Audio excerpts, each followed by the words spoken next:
Hello everyone, welcome back to all of you again in this channel, and today I am here with a new chapter of class 7th NCERT science, that is heat, in the series of CTET science paper 2. So इस chapter को start करने से पहले अगर आप channel पे नए हैं तो please do subscribe my channel for the further videos in the series of CTET science paper 2. I hope कि आप लोगों ने पुराने सारी क्लासेस देख ली हैं, और अगर नहीं देखी हैं और आप चैनल पे नए हैं तो मैंने इसकी जो है एक प्लेलिस्ट बना दी है। जो हमने 6th क्लास की कंप्लीट एनसीईआरटी की साइंस कंप्लीट की है उसकी एक अलग से मैंने प्लेलिस्ट बना दी है। आप वहाँ से जाके उसको जो है चेक करके और रीड कर सकते हैं सभी चैप्टर्स को। सो इस चैप्टर में स्टार्ट करते हैं हम। सबसे पहले हीट क्या होता है। देखो, हीट यानी किसी भी जगह की, किसी भी सब्सटेंस की टेम्परेचर की कितनी डिग्री है, यानी वहाँ से कितनी हीट मिल रही है हमें, ठीक है, यानी कि गर्मी और ऊष्मा, आप इसको हिंदी में जान सकते हैं। उसके बाद हमारा फर्स्ट पॉइंट है इस चैप्टर में हॉट एंड कोल्ड। आप किसी भी ऑब्जेक्ट को हॉट और कोल्ड कब बोलोगे? जब अगर किसी भी ऑब्जेक्ट का टेम्परेचर उसके सराउंडिंग्स के अकॉर्डिंग ज़्यादा है तो आप क्या बोलोगे कि ये जो चीज़ है वो क्या है, हॉट है। फॉर एग्ज़ाम्पल, हमारा जो टी का कप होता है यानी चाय होती है, उस चाय जो वो कप के अंदर कैसा होता है, उसका टेम्परेचर हाई होता है as compare to its surroundings, ठीक है। तो हम क्या बोल देते हैं कि जो चाय है वो गर्म है। उसी के बाद अगर 5-10 मिनट के बाद हम चाय का टेम्परेचर मेज़र करते हैं तो उसका टेम्परेचर थोड़ा कम आ जाता है, ठीक है, और हो सकता है कि चाय बिल्कुल ठंडी हो जाए। तो वो ठंडी होने का मतलब क्या है, उसका जो टेम्परेचर है वो फ्लो हो गया उसकी सराउंडिंग्स में, ठीक है। यानी कि जो हमारा टेम्परेचर है वो high temperature to low temperature क्या करता है, मूव करता है। आई होप कि आपको क्लियर है। इसी तरीके से अगर हम कोल्ड को देखेंगे तो कोल्ड में भी क्या है, अगर किसी का टेम्परेचर उसकी सराउंडिंग्स के अकॉर्डिंग कैसा है, कम है, तो हम क्या बोल देते हैं कि वहाँ पर जो वो चीज़ है वो क्या है, ठंडी है। अगर हम हैंडपम्प का पानी लेते हैं तो उसको जब हम सर्दियों में देखते हैं, सर्दियों में एनवायरनमेंट का टेम्परेचर कैसा होता है, बहुत कम होता है, यानी ठंडा होता है। लेकिन जब वही जो नल हैंडपम्प से पानी आता है वो बिल्कुल नीचे से आता है ग्राउंड वाटर से, वहाँ पर जो टेम्परेचर है वो बिल्कुल सेम रहता है हमेशा, ठीक है। तो आप उसको जब बाहर निकालोगे तो वो टेम्परेचर क्या है, उसका ज़्यादा लगेगा। इसीलिए हम क्या बोलते हैं कि सर्दियों के टाइम में जो हैंडपम्प होता है वो गर्म पानी देता है, और अगर उसी पानी को आप गर्मियों में निकालते हैं तो वो क्या लगता है, ठंडा लगता है। क्यों? क्योंकि बाहर की जो सराउंडिंग्स हैं हैंडपम्प के बाहर वो कैसी हैं, उस टाइम पे गर्म हो जाती हैं समर्स में, और जो हैंडपम्प जो ग्राउंड का वाटर आता है, अंडरग्राउंड वाटर, वो कैसा होता है, उसका टेम्परेचर तो सर्दी में भी वही था और गर्मी में भी वही है। लेकिन सर्दी में क्या था, वहाँ पे सराउंडिंग्स का यानी बाहर का टेम्परेचर कैसा था, ठंडा था, इसीलिए हमें वो पानी क्या लग रहा था, गर्म लग रहा था। आई होप कि आप चीज़ों को रिलेट कर पा रहे हैं। और अगर हम उसी पानी को क्या करते हैं, गर्मी में निकालते हैं तो वो ठंडा लगता है। क्यों? क्योंकि उस टाइम पे टेम्परेचर सराउंडिंग्स का ज़्यादा होता है, ठीक है। जिस चीज़ का टेम्परेचर ज़्यादा होगा वो चीज़ गर्म लगेगी, और जिसका कम होगा वो ठंडा लगेगा, ठीक है। तो इसमें यही है कि हॉट और कोल्ड किसको बोलते हैं। उसके बाद हम देखते हैं टेम्परेचर क्या होता है। किसी भी चीज़ की यानी किसी भी सब्सटेंस की, किसी भी ऑब्जेक्ट की हॉटनेस की यानी जो डिग्री होती है कि वो कितनी डिग्री पर, मतलब उसकी कितनी गर्मी है उसके अंदर, उसको हम क्या बोल देते हैं, उसका temperature. Temperature is measured by a device. कौन से डिवाइस से हम मेजर करते हैं टेम्परेचर को? थर्मामीटर। उसके बाद है मेजरिंग। मेजरिंग टेम्परेचर यानी कि आप टेम्परेचर को किस तरीके से मेजर करते हो, ठीक है। हमारा यहाँ पर टाइप ऑफ थर्मामीटर आता है। थर्मामीटर हमारे जो वो बेसिकली दो टाइप के होते हैं। एक हमारा होता है क्लिनिकल थर्मामीटर और एक हमारा होता है लेबोरेटरी थर्मामीटर। अब आपको नाम से ही पता चल रहा होगा कि जो हमारा क्लिनिकल थर्मामीटर है उसमें हम किसका यूज़ करते हैं, उसमें हम अपनी बॉडी टेम्परेचर के लिए यूज़ करते हैं। क्लिनिकल यानी क्लिनिक, ठीक है, यानी कोई भी मेडिकल स्टोर, क्लिनिक से रिलेटेड है ना ये। तो यहाँ पर क्लिनिकल थर्मामीटर में क्या करते हैं, हम अपनी बॉडी का टेम्परेचर मेज़र करते हैं। सिर्फ हम अपनी बॉडी का टेम्परेचर मेज़र क्यों कर सकते हैं? क्योंकि जो इसकी टेम्परेचर रेंज होती है वो क्या होती है, कम होती है, ठीक है। और हमारी बॉडी का टेम्परेचर कितना होता है, 37 डिग्री सेल्सियस, ठीक है। हम किसी भी टेम्परेचर को उसके यूनिट से मेज़र करते हैं। उसके बाद हमारा जो लेबोरेटरी थर्मामीटर है, अब आपको पता है हम केमिस्ट्री लैब में भी यूज़ करते हैं थर्मामीटर का। तो वो वाला जो थर्मामीटर देखा है आपने, येलो कलर का बिल्कुल लंबे वाला, जिसका टेम्परेचर बहुत ज़्यादा, मतलब इतनी ज़्यादा हीट को मेज़र कर देता है, वो उसकी रेंज क्या होती है हमारी, -10 डिग्री सेल्सियस से 110 डिग्री सेल्सियस, ठीक है। यानी ये बहुत हाई टेम्परेचर को मेज़र करने के लिए यूज़ करते हैं हम। जबकि जो हमारा क्लिनिकल थर्मामीटर है उसको हम हीट के यानी जैसे कोई भी फ्लो हो गया या फिर सनलाइट हो गया, वहाँ पर हम इसको क्या नहीं कर सकते, नहीं रख सकते, क्योंकि इसमें क्या होता है, मरकरी होता है और ये उस चीज़ को क्या कर सकता है, ब्रेक कर सकता है, यानी हमारा जो क्लिनिकल थर्मामीटर है वो टूट सकता है। तो अब इसी चीज़ को हम रीड करेंगे। क्लिनिकल थर्मामीटर हमारा फर्स्ट है। Clinical thermometer, thermometer that measure our body temperature is called clinical thermometer। यहाँ पर आप देखेंगे ये फोटो किस चीज़ की है, क्लिनिकल थर्मामीटर की है। इसका जो ये वाला हिस्सा है ये क्या है, इसका बल्ब है जिसमें क्या होती है, मरकरी होती है, ठीक है। और मरकरी लेवल हम यहाँ से देख भी सकते हैं, इसके जो ट्रांसपेरेंट पार्ट होता है इसमें से हम क्या कर सकते हैं, मरकरी लेवल को देख सकते हैं। बेसिकली उसी मरकरी लेवल से क्या करते हैं, हम अपनी बॉडी का टेम्परेचर मेजर करते हैं, यानी वो मरकरी लेवल कितना ऊपर तक उठा है, ठीक है। और ये क्या होता है, हमारा क्लिनिकल थर्मामीटर। लेकिन आजकल जो बॉडी टेम्परेचर में यानी जो क्लिनिक में यूज़ होता है वो कौन सा होता है, हमारा डिजिटल थर्मामीटर। डिजिटल थर्मामीटर में और इसमें क्या डिफरेंस है, दोनों में मरकरी का डिफरेंस है। उसमें मरकरी नहीं होती है लेकिन इसमें मरकरी होती है। इसकी रीडिंग जो वो मरकरी के लेवल की वजह से ले पाते हैं, लेकिन उसमें क्या है, डिजिटली बता देता है वो, ठीक है।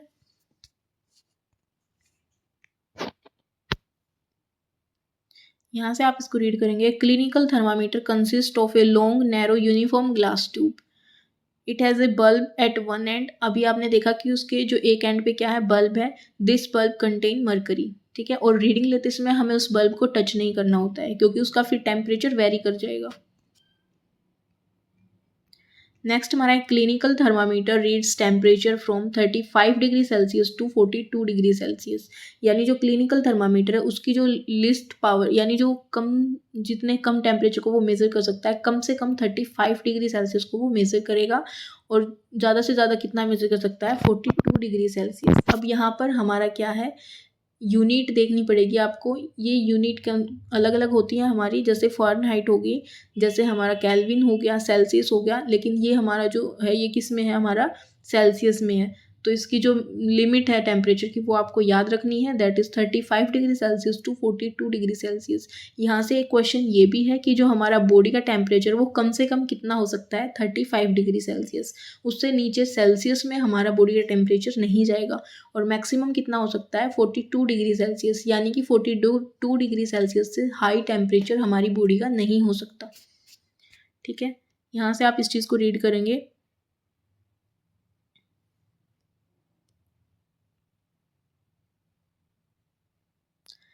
Haley told him India has adopted a Celsius scale.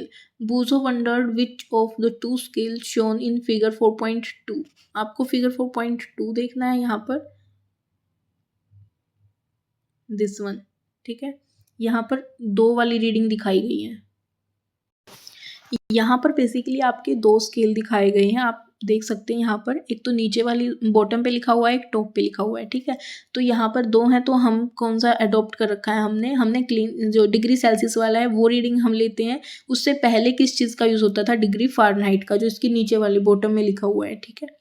यहाँ से आप रीड करेंगे। पहली told him that India has adopted the Celsius scale and we should read that scale. हम केवल उस स्केल को रीड करते हैं, ठीक है। The other scale with the range 94 to 108 degrees is the Fahrenheit scale and इसको लिखते हैं डिग्री एफ, ठीक है, degree Fahrenheit. It was in use earlier, यानी कि ये पहले यूज़ होता था, ठीक है। Reading the thermometer. अब आपको क्या क्या मतलब ध्यान रखना पड़ता है रीडिंग लेते समय, ये आ जाता है बेसिकली क्वेश्चन में। जैसे हमारा फर्स्ट पॉइंट क्या है, यहाँ से आप इसको रीड करेंगे। Thermometer should be washed before, यानी हमें किसी भी थर्मामीटर को यूज़ करने से पहले एंटीसेप्टिक सॉल्यूशन से वॉश कर लेना है। सेकंड क्या करना है, उसका जो मर्करी लेवल है वो चेक कर लेना है कि वो 35 डिग्री सेल्सियस से नीचे हो, ठीक है। Read the thermometer keeping the level mercury along the line of site, यानी कि आपकी नज़रों के बिल्कुल सामने होना चाहिए मर्करी लेवल, ठीक है। और उसके बाद जब भी आप रीडिंग लेते हो तो आपको ध्यान रखना है कि आप उसके जो बल्ब होता है उसको टच ना करें, ठीक है। Handle the thermometer with care, यानी अच्छे से उसको हैंडल करें ताकि वो गिर के टूटे ना, ठीक है। उसके बाद don't hold the thermometer by the bulb while reading it. आपको उसकी बल्ब के साइड से उसको नहीं पकड़ना है क्योंकि फिर आपकी बॉडी का भी टेम्परेचर क्या हो जाएगा, बल्ब मेजर कर लेगा।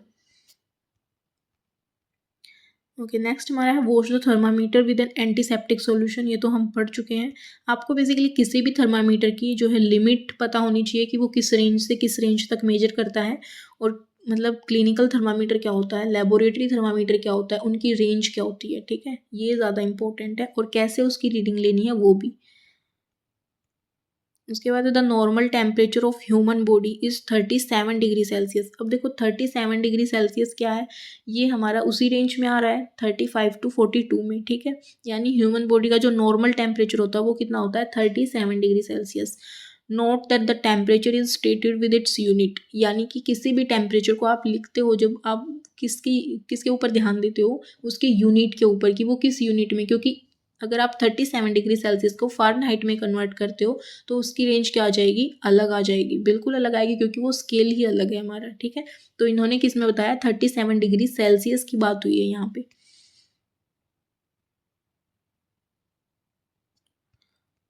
ओके, नेक्स्ट हमारा है, ये देखोगे आप, ये वाला जो येलो येलो कलर का दिख रहा है, ये क्या है हमारा laboratory thermometer. The temperature of human body normally does not go below 35 degree Celsius और अबोव 42 डिग्री सेल्सियस। इसीलिए हम क्या बोलते हैं, जो हमारा क्लिनिकल जो थर्मामीटर है उसकी रीडिंग की जो रेंज है वो भी कितनी थी, मिनिमम 35 डिग्री सेल्सियस और मैक्सिमम 42 डिग्री सेल्सियस। यहाँ से आप क्वेश्चन देखेंगे, do not use a clinical thermometer do not use a clinical thermometer for measuring the temperature of any object other than the human body. आप clinical thermometer का use नहीं करेंगे। Also avoid keeping the thermometer in the sun और near a flame, यानी किसी भी high temperature के पास आप उसको नहीं रखोगे, क्योंकि वो टूट सकता है, क्योंकि उसमें क्या है, हमारा मरकरी है। उसके बाद हम बात करते हैं लेबोरेटरी थर्मामीटर। लेबोरेटरी थर्मामीटर की रेंज आपको पता होनी चाहिए। एक हमारा होता है मैक्सिमम और minimum thermometer. Maximum minimum thermometer किसको बोलते हैं, जब हम किसी भी प्रीवियस डे का, यहाँ से आप इसको रीड कर सकते हैं, the maximum and minimum temperature of the previous day. आज वाला डे क्यों नहीं, क्योंकि आज वाला डे तो जब भी आप मेजर करोगे तो वो कंप्लीट थोड़ी ना हुआ है, और अगर आप इसको 12 o'clock AM पे करते हो तो फिर वो हमारा प्रीवियस डे ही हो जाता है, ठीक है। तो किसी भी दिन का बेसिकली आप मैक्सिमम और मिनिमम टेम्परेचर जब नोट करते हो जिस थर्मामीटर से, उसको हम क्या बोल देते हैं, वहाँ का मैक्सिमम और मिनिमम थर्मामीटर, ठीक है। यहाँ से बात करते हैं range of laboratory thermometer, that is -10 degree Celsius to 110 degree Celsius, जो कि मैं आपको पहले ही बता चुकी हूँ। नेक्स्ट हमारा है लेबोरेटरी थर्मामीटर को जब आप यूज़ करोगे तो उसकी रीडिंग कैसे नोट करनी है, वो सब दिखा रखा है। सबसे पहले आपको क्या करना है, यहाँ से आप देखोगे इस ब्लू वाले उसमें should be kept upright not tilted, यानी आपको इस थर्मामीटर को क्या करना है, बिल्कुल सीधा खड़ा करना है, थोड़ा सा भी टिल्ट नहीं करना है। उसके बाद जो बल्ब है, इसका सेकंड पॉइंट क्या है हमारा, जो बल्ब है वो should be surrounded from all side of the substance, यानी आपको जो ये बल्ब है आगे वाला जो हमने देखा था बिल्कुल स्टील जैसा दिखता है, तो फिर ये आपको क्या करना है, बिल्कुल जो आपका सब्सटेंस है उसके अंदर कंप्लीटली डिप करना है, उसको सरफेस से टच नहीं होने देना है, ठीक है। थर्ड पॉइंट यही है, temperature to be measured the bulb should not touch the surface of the container, यानी कंटेनर का जो बल्ब है वो जो कंटेनर का जो सरफेस है उससे टच नहीं करना चाहिए बल्ब, ठीक है, नहीं तो रीडिंग गलत देगा।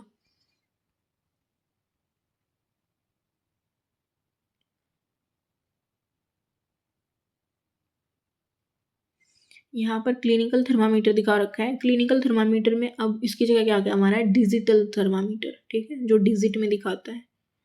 नेक्स्ट हमारा है ट्रांसफर ऑफ हीट, यानी जो हीट वो कैसे ट्रांसफर करती है। हमें इतना तो पता है कि जो हीट का ट्रांसफर होता है वो low high temperature to low temperature होता है, ठीक है, लेकिन ये सॉलिड में अलग होता है, लिक्विड में अलग होता है और गैस में अलग होता है। तो वो कैसे होता है, इसके 3 मेथड हमारे। फर्स्ट हमारा है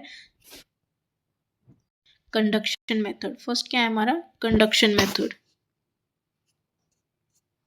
फर्स्ट है हमारा कंडक्शन मेथड, सेकंड है हमारा कन्वेक्शन मेथड, और थर्ड है हमारा रेडिएशन मेथड, यानी CCR, ठीक है। अब यहाँ पर देखो क्या ले रखा है इन्होंने, ये वाली कोई भी कैंडल यानी कोई भी हीट का सोर्स लेना है और ये कोई भी मेटल स्ट्रिप है, ठीक है। इस मेटल स्ट्रिप पे आप देखोगे धीरे धीरे क्या हो जाएगा, ये मतलब स्टार्टिंग से गर्म होगा, फिर धीरे धीरे आगे तक गर्म हो जाएगी, फिर थोड़ी और आगे तक गर्म हो जाएगी। इसका मतलब मॉलिक्यूल जो है वो अपनी जगह को बिना छोड़े क्या कर रहे हैं, हीट को ट्रांसफर कर रहे हैं, ठीक है। आप देखेंगे कि ये कहीं से पिघलेगी नहीं, बिल्कुल एज इट इज रहेगी। इसका मतलब इसके जो मॉलिक्यूल है वो अपनी जगह पे फिक्स है, लेकिन जो हीट का ट्रांसफर है वो हो रहा है। तो यहाँ से आप इसको रीड कर सकते हैं, the process by which heat is transferred.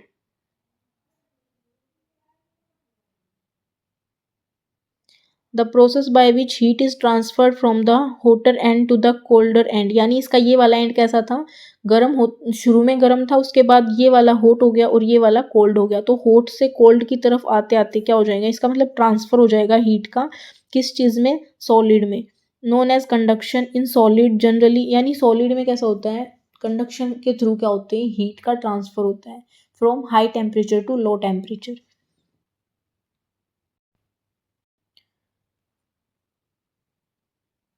Heat is transferred by the process of conduction, ये यही बताया कि जो सॉलिड होता है वो जनरली किसके थ्रू हीट का ट्रांसफर करता है, कंडक्शन के थ्रू।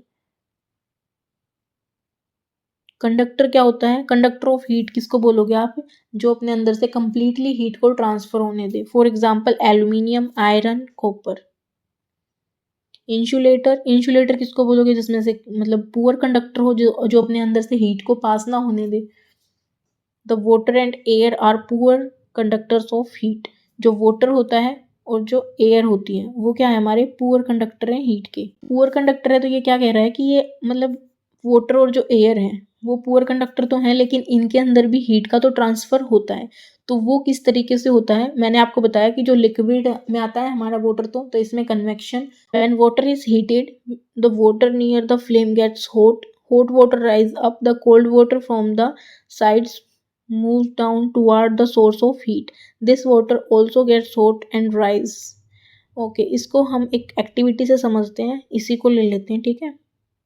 कन्वेक्शन क्या होता है, आप मान लो कि आपने यहाँ पर क्या रखा है, किसी भी फ्लेम पे,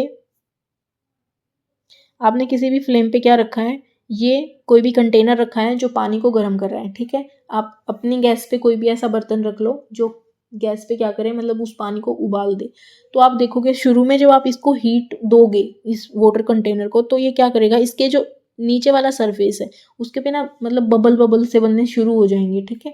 फिर वो पानी गर्म होके फिर वे बबल्स ऊपर आ जाएंगे, फिर नीचे वाली लेयर पे ऐसे ही बबल बबल बन जाएंगे, ठीक है। यानी वो क्या कर रहे हैं, अपना प्लेस चेंज कर रहे हैं, जबकि सॉलिड में ऐसा नहीं था। सॉलिड में हीट ट्रांसफर हो रही थी, लेकिन जो मॉलिक्यूल्स हैं वो क्या कर रहे थे, अपना प्लेस वहीं पे बनाए रखे थे। ठीक है। और इसमें क्या कर रहे हैं, इसमें जो मॉलिक्यूल्स हैं वो अपना प्लेस चेंज करके यानी नीचे से गर्म होके ऊपर जा रहे हैं, फिर नीचे वाले मतलब ऊपर वाले नीचे आ जाएंगे, फिर वे भी ऐसे ही गर्म होके ऊपर चले जाएंगे, ठीक है। यानी धीरे धीरे क्या हो जाएगी, एक स्टेज पे पानी जो वो कंप्लीटली गर्म हो जाएगा। तो जिसमें मॉलिक्यूल्स अपना प्लेस चेंज करते हैं, ठीक है, और हीट ट्रांसफर करते हैं, तो उसको हम क्या बोलते हैं, कन्वेक्शन मेथड। आई होप कि आपको कन्वेक्शन मेथड और कंडक्शन मेथड में डिफरेंस समझ में आया। कंडक्शन में मॉलिक्यूल अपनी जगह चेंज नहीं कर रहे थे, लेकिन हीट का ट्रांसफर हो रहा था। वहीं पे जो कन्वेक्शन है उसमें हीट का ट्रांसफर भी हो रहा है और जो मॉलिक्यूल्स हैं वो अपनी जगह भी चेंज कर रहे हैं, ठीक है। यहाँ से अब आप इसको रीड करेंगे, water from the sides move down, this process continue till the whole water gets heated, यानी जब तक कंप्लीट वाटर गर्म नहीं हो जाता है, इसको क्या मतलब ये प्रोसेस कंटिन्यू रहती है और इस प्रोसेस को हम क्या बोलते हैं, कन्वेक्शन बोलते हैं। The air near the heat get sources gets hot and rises, you know कि जो गर्म एयर होती है, जो गर्म हवा होती है वो क्या करती है, हल्की होके ऊपर उठ जाती है, और जो उसके साइड की एयर ठंडी होती है वो क्या करती है, उसके जगह को क्या कर देती है, रिप्लेस कर देती है। The air near the heat source, यानी जो भी हीट सोर्स होगा उसके आसपास की एयर कैसी हो जाएगी, गर्म हो जाएगी, और गर्म होके वो क्या हो जाएगी, ऊपर उठ जाएगी, और वहां पर जगह जो खाली हो जाएगी उसको कौन भरेगा, उसके साइड की एयर जो ठंडी है वो उसको फिल कर देगी।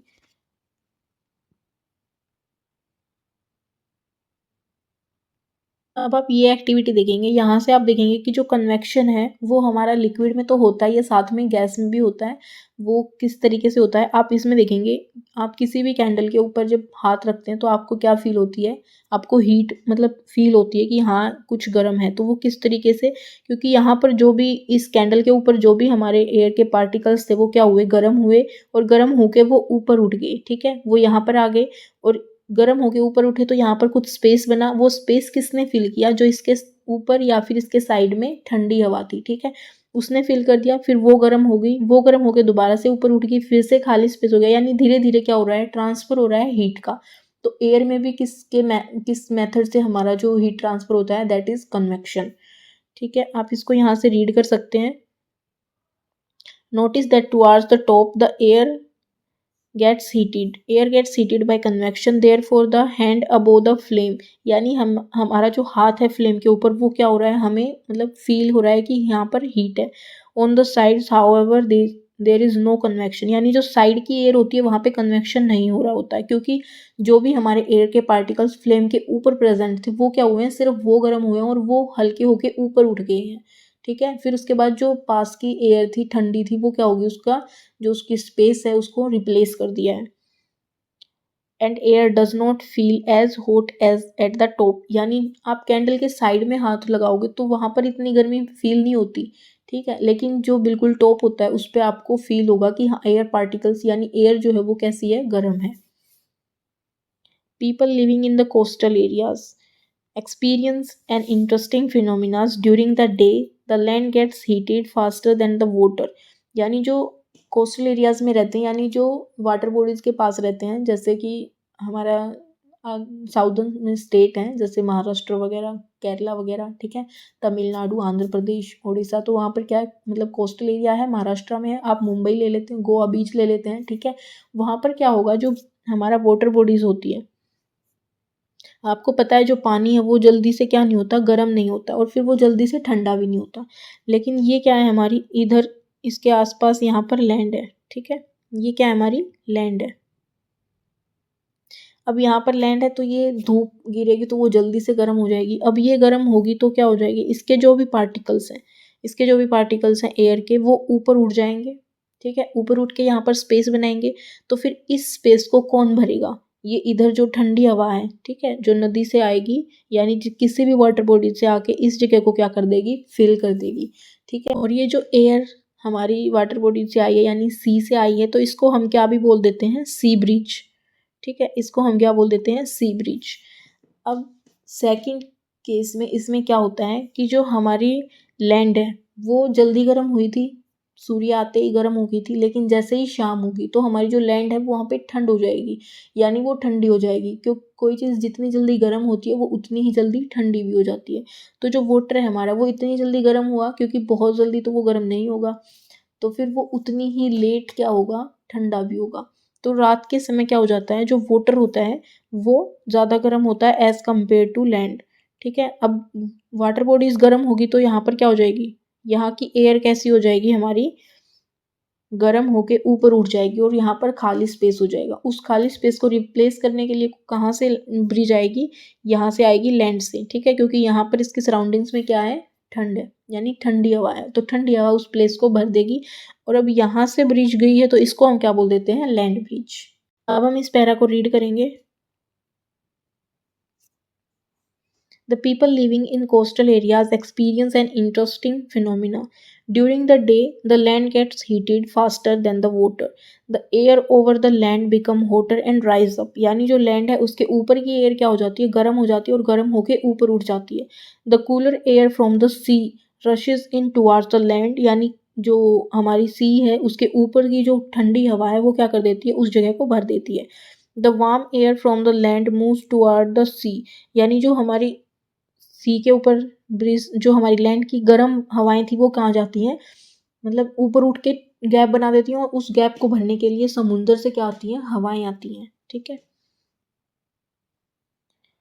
उसके बाद हम बात करते हैं the warm air from the land moves toward the sea to complete the cycle, यानी साइकिल को कंप्लीट करने के लिए जो गर्म हवाएं थी वो उधर हो जाती हैं समुद्र की तरफ और समुद्र वाली इधर आ जाती हैं, ठीक है। The air from the sea is called the sea breeze, इसको हम क्या बोल देते हैं, सी ब्रिज बोल देते हैं, क्योंकि हवाएं कहाँ से आई हैं, समुद्र से आई हैं, ठीक है।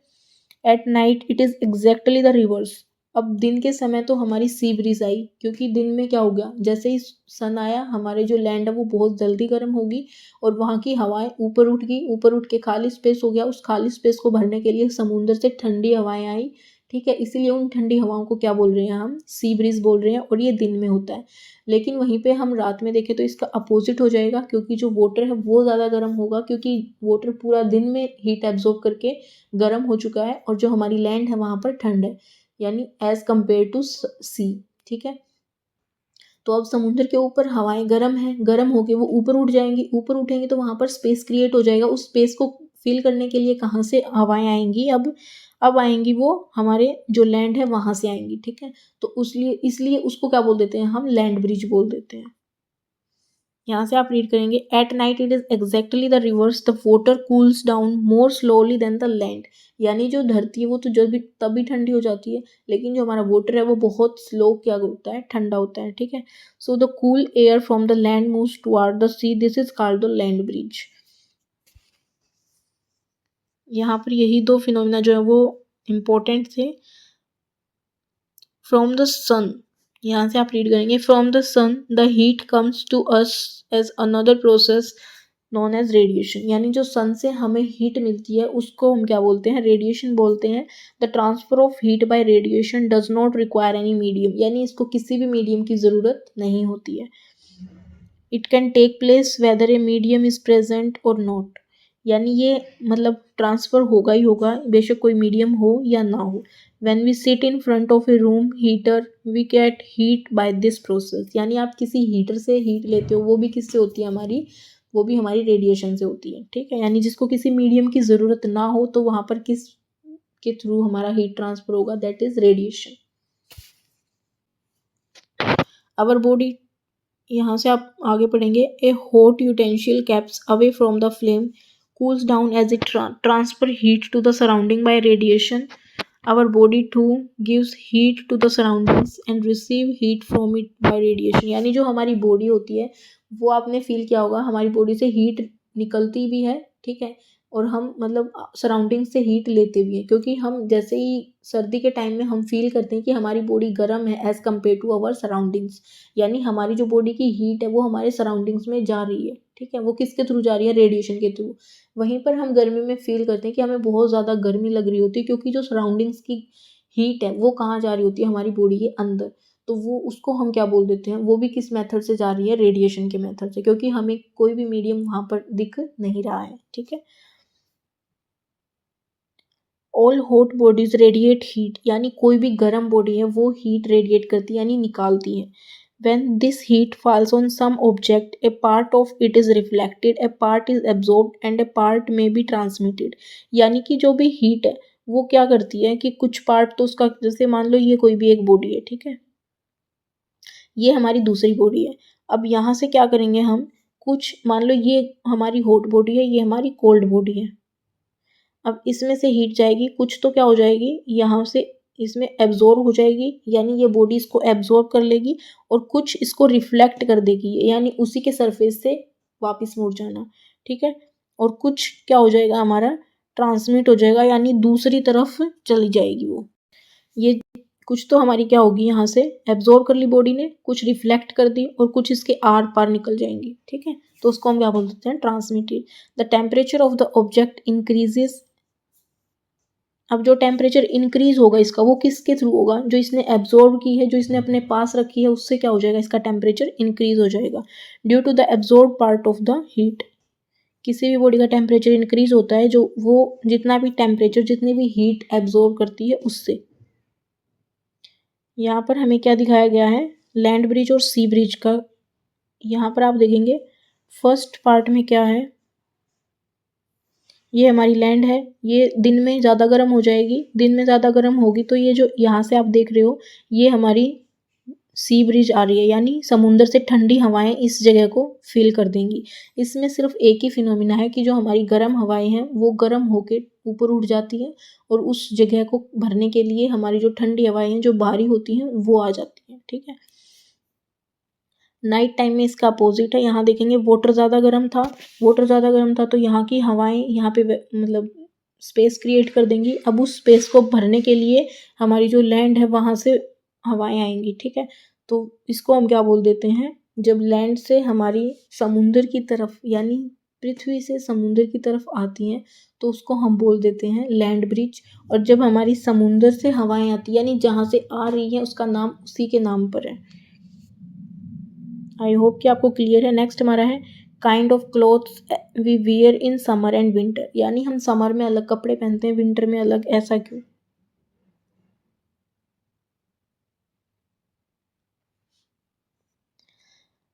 आपको पता है यहाँ से जो हमारे डार्क कलर होते हैं वो हीट ज़्यादा एब्जॉर्ब करते हैं, ठीक है, as compare to light colours.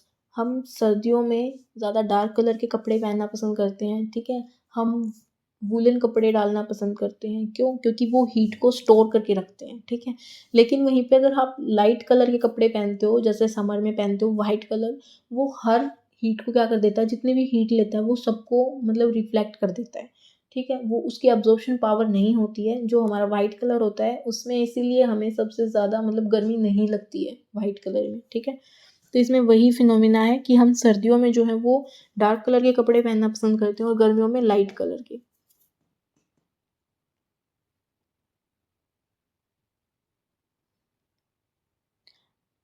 यहाँ से आप देखेंगे